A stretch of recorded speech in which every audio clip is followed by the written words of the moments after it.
I'm Brooke.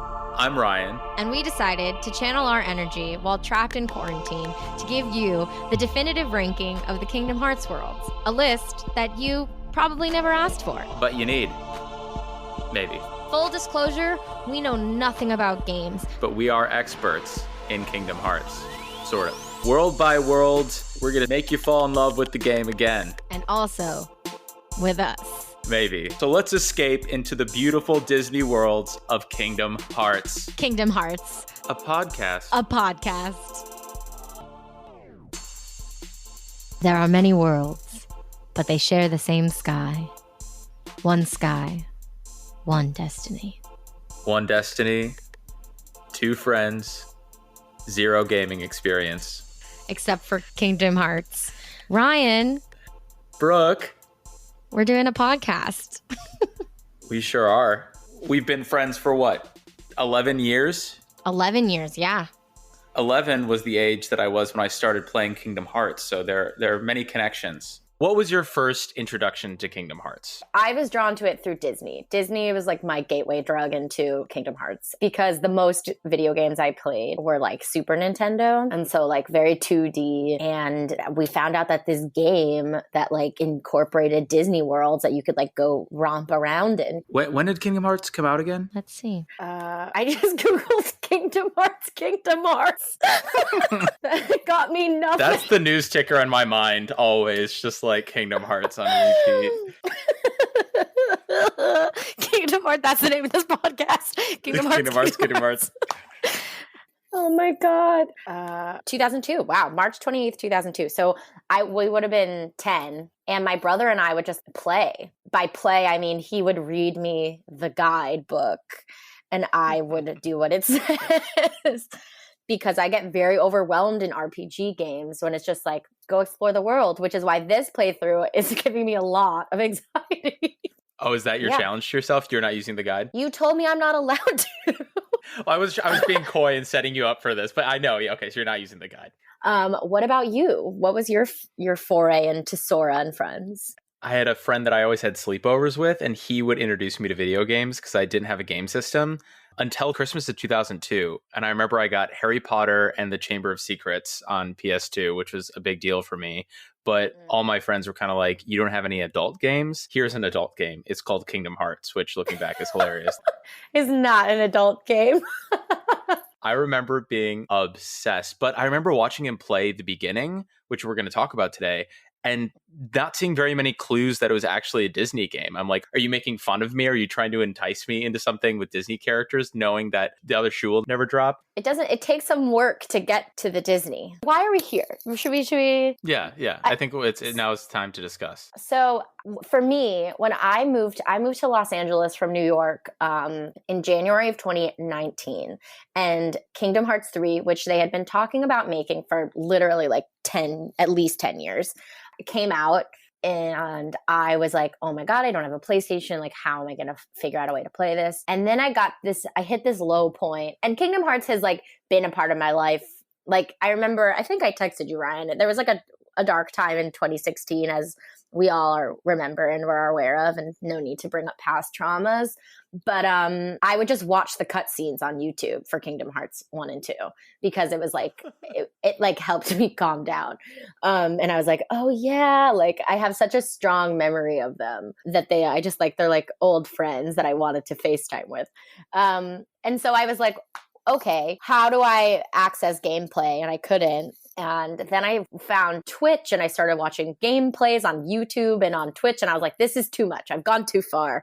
And so I like splurged and I got myself a PS4 and I bought myself like the whole thing. And I hid it from my roommates for 6 months almost. I would hide in my room and play it on PS4 Pro Play on my computer. And then when they would be at work, I would sneak it out into the living room and play it on the big TV. And then one day my roommate came home from work early and caught me. And it was like, you would have thought I was like self-completing on the couch. I was so shocked. I was like, you caught me. And he was like, what's going on? And I was like, I have a secret PS4. And he was like, this is the most insane thing you've ever done. So from 2019 to January 2020, I played through all the Kingdom Hearts series, which is good because I have a slight enough memory where maybe I can get through it without the guide, and also on proud mode, which we'll talk about later. I love what a big secret it was. It's a serial killer thing of me. Like, and now you feel confident enough to share your secret with the world. Congratulations. I'm working on being vulnerable. Thank you. How did you come back to it? Oh man. I mean, I think, we all have our comfort food, our comfort material. And, mine has been Harry Potter, but now that J.K. Rowling's a TERF, I feel weird about it. So once quarantine started, I was like, I could reread all the Harry Potters, but then my brother was talking about getting an Xbox, and we were going through the different games you could download, and I saw the Kingdom Hearts story so far. And my brother used to play with me, like you and your brother. We used to watch each other play, and he'd do well and I die, but we just kind of support each other. And so I said, this is going to be my blast from the past, nostalgia, comfort food during quarantine. But then I didn't realize that I had never played the end of Kingdom Hearts 2. I had never played Birth by Sleep. And I had never played Chain of Memories on anything except for the Game Boy. So it was the right amount of reliving things that I loved when I was 10. It's like if there was an extra Harry Potter book that I found out existed that I didn't know about. It's also because it's Disney. I feel like I'm rediscovering my love for this series that's very over the top, but also like makes me very emotional all the time. Yeah, and rooted in a lot of like heart. And I remember, because I didn't start replaying it, I like finished it in January and I was like, Mama needs a break. And when quarantine started, I got the Switch. So I've been in Animal Crossing land. We're trapped in our houses, but like you have to just like do errands on Animal Crossing. And I was like, this is what I miss. And I had a moment like it was my birthday last week, and the Animal Crossing villagers threw me a surprise party, and I cried because oh my God, are they real people? I've never played. No, they're computers, and they like the game started, and it was like, Brooke, I've been waiting for you to wake up. Come with me. And it like took me to a house that was like them all dancing and giving me presents. It was amazing. Mind you, I should say that I just turned 28. I feel like that's important to know. But I was thinking about how like the whole like thesis of Kingdom Hearts, and I think why at least why I love it and why I think it resonates with so many people, it's about friendship and being separated from your friends. And I feel like that's a very appropriate issue of sorts in the time of the novel coronavirus. You and I both have friends that are all over the world and in different cities. And there's a lot of talking about, we may not be in the same place all the time, but our hearts are connected. They speak to each other. And I'm just like, oh my gosh, that's exactly how I feel in this weird Final Fantasy speak. It's articulating something that if you said it to someone in real life would sound ridiculous. Well, should we dive into the opening? Let's just dive in, because revisiting it is different than I remembered it being. We have the long intro where we get a dream sequence, and we get simple and clean. We see Riku in the waves. We see a lot of falling in just a black screen, and then we land on some stained glass. Totally. And right? I should point out that when I was 10 or 11, Riku in the Wave was an awakening for me. Oh, yeah. Riku's hot. Riku can get it. And at that point, not sure if Riku's a man or a woman when you first start the game, which maybe says something about my development. Truer words were never spoken. Who is this hot person? So the game begins, and you're immediately given a choice. You are thrust on stained glass, and you have a sword, a shield, and what we come to know as a mage's staff. And you have to choose one and give up another. And I'm curious, Ryan, what you kept and what you gave up. Let's see if we can guess for each other. I feel like you take the staff and you give up the sword. Wow, completely incorrect. But what's funny is that I made my decision and then I started playing and I was like, I'm an idiot because I love using magic. So the fact that I didn't choose the one that gives you a stronger magic, I had to think critically because I'm playing on proud mode. And so I took the sword because I think based on my knowledge that like I know it obviously has something to do with your strength and your attack. And then I gave up the shield, which is probably why I died by the Heartless in Traverse Town. Because I was like, defense, who needs her? And then I immediately this morning was like, I have to go buy protect chains. And I did. And then I beat it in a fell swoop. I'm going to say that because it's also like it tricks you because it's like you go and you're like, let me talk about this. And it's like this represents friendship. I think that you took the shield and gave up the staff. Wow. Completely incorrect. We don't know anything about each other. No, I actually did the exact opposite. I take the staff every time. I love the staff because it gives you scan earlier, and I like to know how far I have to go. Not having scan is like not having scan and not having dodge roll. I just got dodge roll, but like and like block, like I underestimate how much I use those skills when you don't have them. That's the thing is once like I've never broken my pattern because I know what I know and I'm afraid to change and like not have something that is essential. So you're on Destiny Islands. We land on an island. You're a little boy. Before you even meet Riku and Kairi, you meet these 3 randos who I've based on my like reading of things are characters from a Final Fantasy game, I think. And so if you're coming into this game from a Final Fantasy standpoint, these people are probably nostalgic for you. I, however, am like, when do I get Donald and Goofy? And so then you're asked another 3 questions. I picked friendship. I value friendship. I don't want to be indecisive, and I long to broaden my horizons. Okay. And I have no idea what those influence in the game. Yeah, apparently it has something because you start at midday or you start in the morning or something. It has some sort of effect. I don't actually know what. I think I'm afraid of getting old. I think I also want to broaden my horizons. And I think friendship is my thing. Did this feel in the same vein of like when you take the Sorting Hat quiz? It's like, well, do I actually want power or do I actually want friendship? And you have to wrestle with that within yourself. I think I want to have Sora energy, but probably have Riku energy. You're a Kairi. We've talked about this. See, I think I would want to hang out with all the villains, but like not succumb to darkness. Just like be like a fun presence among them. Not. You might be more of a Terra. That flatters. Yeah, Terra fucks. And then, well, let's be honest. Like, I resonate really strongly with Donald more than anyone. He is a Gemini like me. His birthday was June 9th. Happy birthday, Donald. He is small. He has a temper. He likes attention. And he has a great butt, which are all things that I have and am. Famously. Yeah. So I'm Donald. Who do you think's like more right as friends for Sora? Do you think he should be with like humans like Riku and Kairi in this weird competitive sort of sexual relationship? Maybe I'm reading too much into that. Or this like very, I would say it's an easy friendship with Goofy and Donald, but it misses some of the dynamics that, I mean, all my male friendships I feel like are somewhat competitive. So I identify more with the Riku Sora relationship, but I have also never been friends with a dog and a duck. That really got me. I think that, like, I don't know. I do think that Sora and Riku grow apart, and that is a source of contention, like, through the series. And then Kairi and Sora obviously are more of a romance by the end.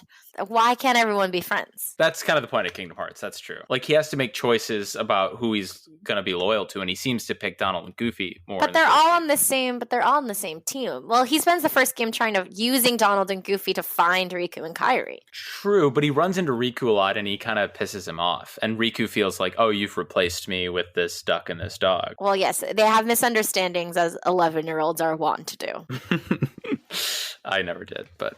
Back to the Destiny Islands, though. How do you feel about the world? There's a lot of scavenger hunts, but I really don't think a seagull egg, a rope, a cloth,